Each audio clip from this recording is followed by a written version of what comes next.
আব্বা আমার কোথায় গেছে যে ওই জায়গার মধ্যে হঠাৎ করে পাক বাহিনী আক্রমণ করলো, আমরা কোথায় গেছে বলতে পারবো না। আসেও না আমরা দিতে পারি মাঠের কাজে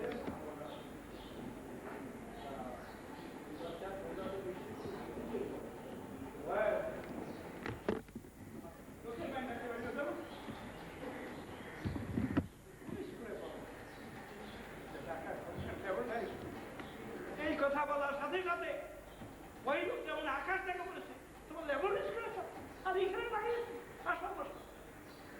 ওনার বাড়িতে নিয়ে গেল। উনি মোটামুটি বেশ গ্রামের জন্য উনি সেই যথেষ্ট সেই বিষয় মালিক। ওনার বাড়িতে ঢাকার মতো গিয়ে দেখলাম যে সমস্ত ঘর বাড়ি সমস্ত বাথরুম এইখানে ওনার ভিতরে ঢুকিয়া ওনার ঘরকে বলছে তাড়াতাড়ি আসো, কি হয়েছে তোমার? বা তাড়াতাড়ি আসো, দেখো তুই দুইজন নিয়ে আসছি। তো দুইজন নিয়ে আসে কি হয়েছে দেখো না কি হয়েছে বলে তারা খারাপ কামান যারা গভর্নমেন্ট ল্যাবরেটরি স্কুলের ছাত্র দেখে রাখো, দেখলো সব এরা যেই কয়দিন থাকতে চায় উমুক ঘরটা উমুক রুমটা ভালোভাবে সুন্দর করে বিছনা বিচারে ইয়া করে সব কিছু শিখিয়ে দাও, এদের যেন কোনো যেন পদক না হয় এটা আমি জানতে চাই তোমার কাছে। কারণ আমি তো অন্য সুবিধা মানুষই হতে চাই। এই যে সম্মান, এই যে মর্যাদা ল্যাবরেটরি স্কুলের ছাত্র ভাই আমি গেছিলাম জীবনে বলতে পারবো সেই ল্যাবরেটরি স্কুল সেই ল্যাবরেটরি স্কুলের ছাত্র তোমরা কাজী তোমাদের মান ইজ্জত সম্মান অনেক বেশি। এইটাকে বজায় রাখতে হবে। তোমাদের কাজে করে সব জায়গায় যেখানে থাকো যেখানেই থাকো সেখানে কিন্তু সেগুলো প্রতিফলিত হয় যে এরা ল্যাবরেটরি স্কুলের ছাত্র ছিল। সেই জন্য আজকে তারা কাজে করে সব কিছুতে আসার ব্যাপারে তারা তাদের ভিতরে একটি ব্যতিক্রম লক্ষণ আছে। এইটা কিন্তু যাই হোক, আমি আমার বক্তব্য বিজয় করবো না, তার কারণ হল এই কথাবার্তা বলে আমার খুব অসুবিধা। আমি দোয়া করি তোমরা ভালো থাকো, সুস্থ থাকো, সবার জীবন সুন্দর হোক, সফল হোক। আর আরেকটা কথা সেটা এই যে আমরা মুসলমান আল্লাহ তাআলা বলছে যে ছেলে বা যে মেয়ে নিজের বাপ মাকে রাজি না করাইতে পারে সেই ছেলে বা মেয়ে সেই রোগ সেই ইহুদিয়া মূলক আর কি হয় মূলক সেটা আমাদের কোনো আসে দেয় না, তেমন আসে দেয় না। কাজী বাপ মার প্রতি মর্যাদা সম্মান অবস্থা জানে এত পূর্ণ না হয়। বিদেশে থাকো বাপ মার খবর নেই, কারণ আজকাল যেমন আজকাল আমার এক ছেলে দুই বৌমা মাতৃজাতি থাকে এমন কোনোদিন নাই যেদিন এগুলো না করে আমাদের খবর না। এই যে খবর নেই এটা কত বড় আনন্দের ব্যাপার সেটা কাজী তোমাদের যারা তোমার বাপ মা এরকম খুশি হয়, তোমার আশেপাশের লোক যেমন তোমার খুশি হয়, তোমার দেশ তোমার জাতি যেন তোমাদের এই আশাবাদ ব্যক্ত করে তোমাদের জন্য অনেক অনেক দোয়া দেখে আমি আমার আল্লাহ হাফেজ।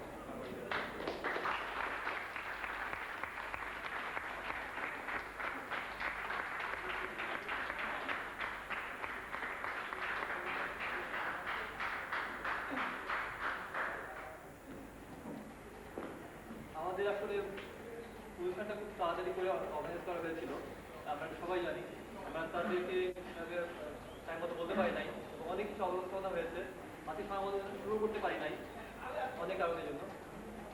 সে কারণে আমি তাদের কাছে আমাদের সবার পক্ষ থেকে খুবই অবস্থা করছি।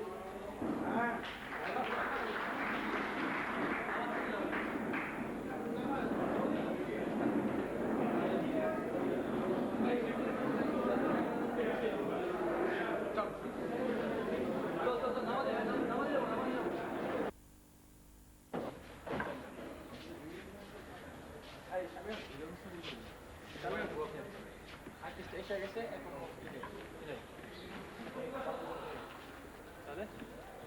কি নাই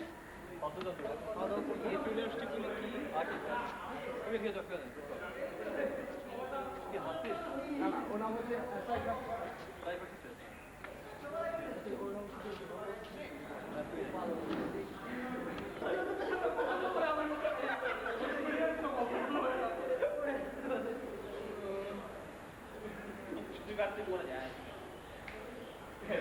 রাস্তাঘাটে টানাটানি করে বেড়াচ্ছে, খাওয়া খারাপ হয়ে গেছে। শোন, সবার হচ্ছে 900 একমাত্র সাইবের হচ্ছে আমার ডায়েট চার্ট শুরু করেছিস? আমার ডায়েট চার্ট শুরু করেছিস? না দিদি আজকে খাওয়ার জন্য শুরু করতে পারিনি। আসলে খাওয়ার জন্য না, খাওয়া আর হবে না। নেক্সট প্রোগ্রাম একটা অবস্থা। দোস্ত ডায়েট চার্টটা কি দোস্ত? ওটা মোটাতে ইনস্ট্রাক্টর না? আমার মিল করি চিকনদের মনে মজা নেই।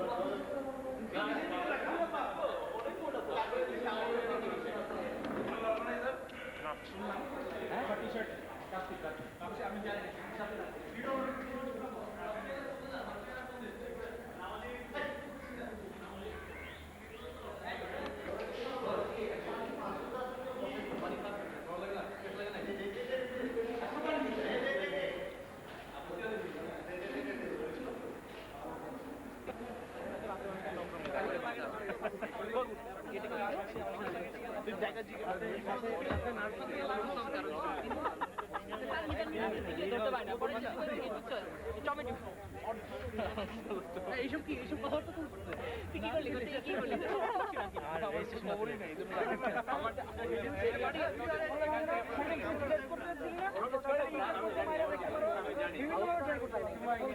লাগবে না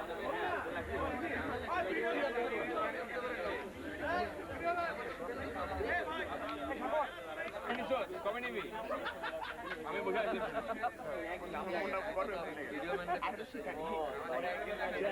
চেহারাগুলো তুলে রাখেন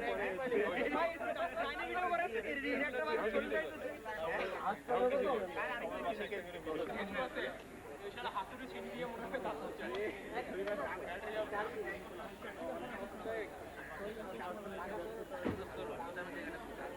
না না লোকেশনই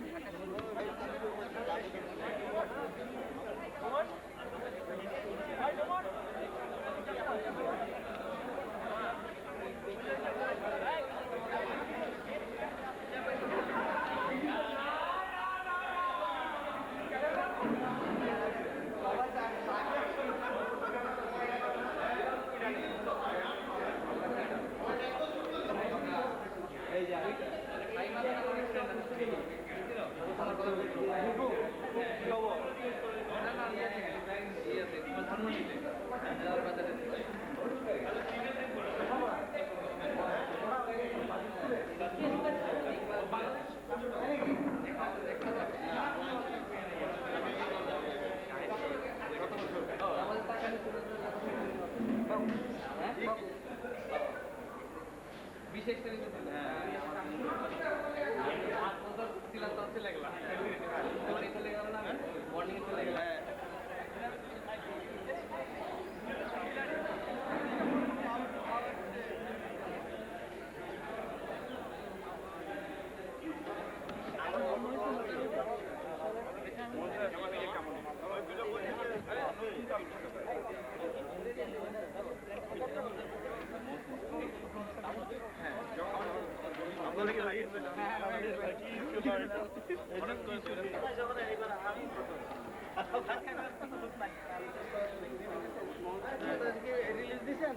ছবি উঠতেছে তো তোরা উঠাবি না আমাদের সাথে মিস হয়ে গেছে হ্যাঁ হাতের মাঝখানে দাঁড়ায় খবর কি হ্যাঁ কেমন আছিস এই ভয় পাসলি রে আই বলি না না ফটো ধরে না হ্যাঁ এদিকে লাও এদিকে লাও এদিকে লাও হ্যাঁ এই ক্যামেরা এটা না আরো বিজি বিজি হ্যাঁ শিয়া কই বল ছোট একটা বসে হ্যাঁ এটা একটা নিয়ে কই আচ্ছা বলছি স্কুলের ছেলে মেয়েদের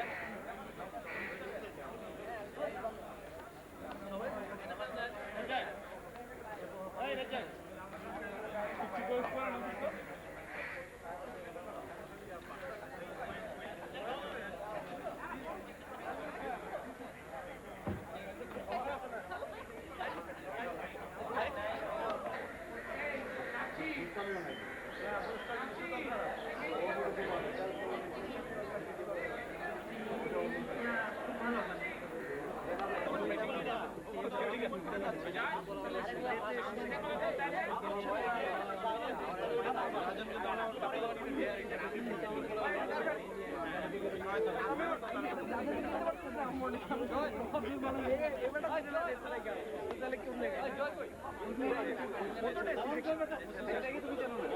বললাম না মর্নিং আমার মাফ করা যায় না একজন ভিডিও করবেন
যাওয়ার সময় দিয়ে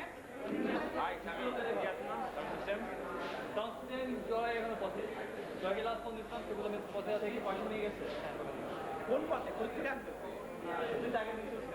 He's the most reliable one.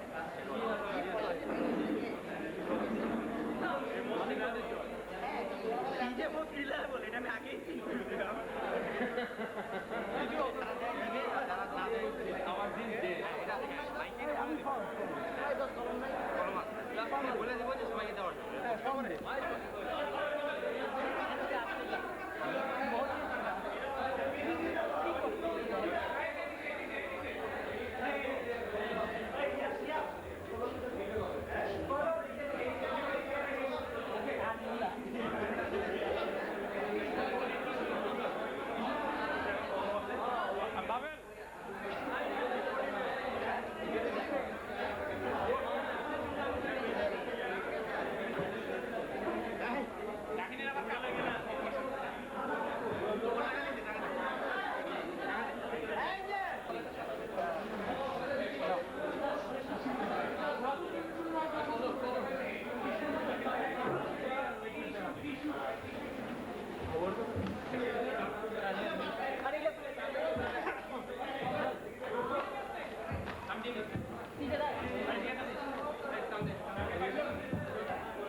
জানি যে এরকমই ছিলি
স্টুডেন্টকে বলছে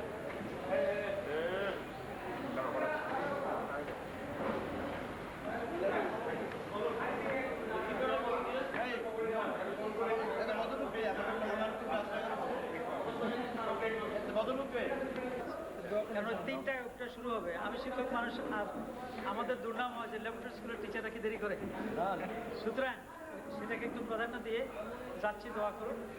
আর আমার বড় ছেলে ঢাকা মেডিকেলে ডাক্তার, ছোট ছেলে ফার্স্ট ইয়ার নটরডেম কলেজে পড়ে, সে ওখানে অত্যাচারিত, যারা নটরডেম কলেজে পড়ছে। আমি বুঝি নাই এই যে ছেলেদেরকে ঠেলে ঠেলে দিতাম নটরডেম কলেজে, এখন দেখতেছি ওর কি অবস্থা। আজকেও ক্লাস করে আসছে। এটা কি ক্লাস জানো? রেমেডিয়াল ক্লাস, প্রতি শুক্রবার 3.5 ঘন্টা ক্লাস। যাওয়ার সময় চোখের পানি ফেলে যায়, আর আইসে জুতার ভিতরে ছুঁয়ে ফেলে। তো আল্লাহ ভরসা, সবাইকে ধন্যবাদ। আর সবাই আমাদেরকে আমার সালাম দিবেন। বন্ধ ভিডিও বন্ধ।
তাদেরকে আমরা একসাথে পেলাম, যে আমাদের জন্য খুবই একটা সৌভাগ্যের বিষয় যে তারা আমাদেরকে এতদিন পরে মনে রেখেছে।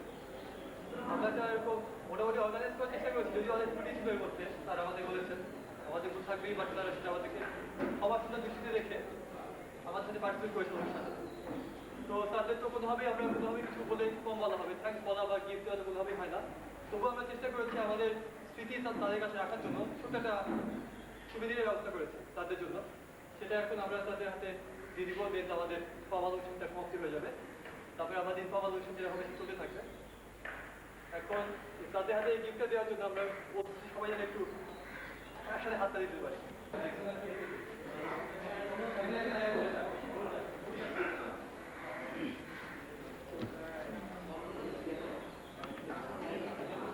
আচ্ছা, ফার্স্টে আমাদের ইসাক স্যারকে এই গেস্ট এবং এই সুবিধাটা দেওয়ার জন্য আমি আমাদের এই পাবেলকে ডাকি।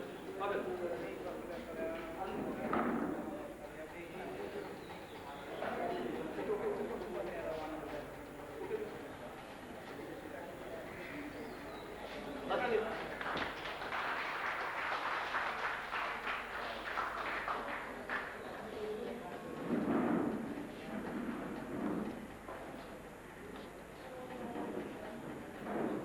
এবার আমাদের জহির ইসলাম স্যারকে এই সুবিধা দেওয়ার জন্য আমি পল্লবকে রাখতেছি। পল্লব,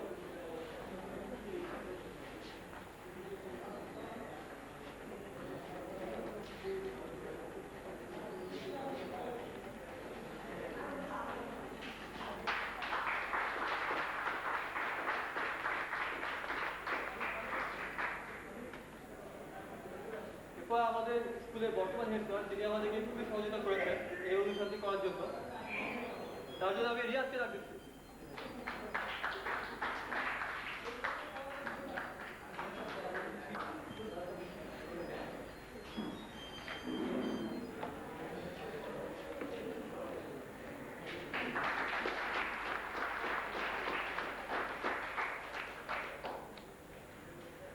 আমাদের হেড স্যার তাকে পেস দেওয়ার জন্য আমি নিউটনকে রাখতেছি। নিউটন,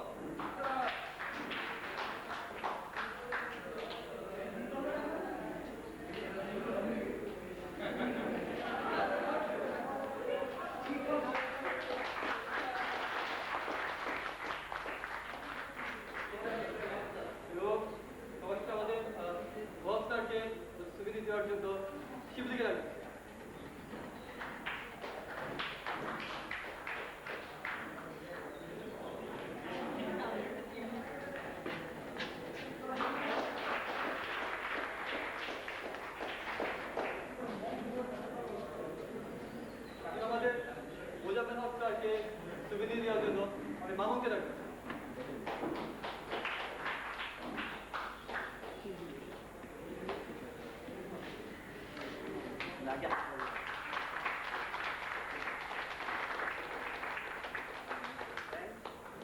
মামুন আমার এখানে পড়ছে স্নেহভাজন ছাত্র এবং এই মুহূর্তে আমার যেটা মনে পড়ছে মামুন আমার লাইব্রেরির ছাত্র হিসেবে সে আমাকে ছড়া দিয়েছিল।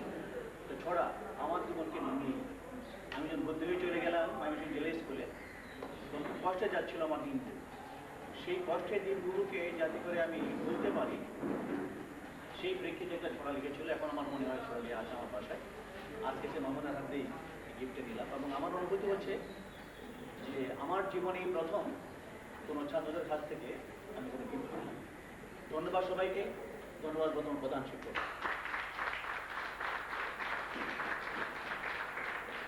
এবার আমাদের মুসনাউর স্যারকে গিফট দেওয়ার জন্য আমি লিটলকে ডাকছি। লিটল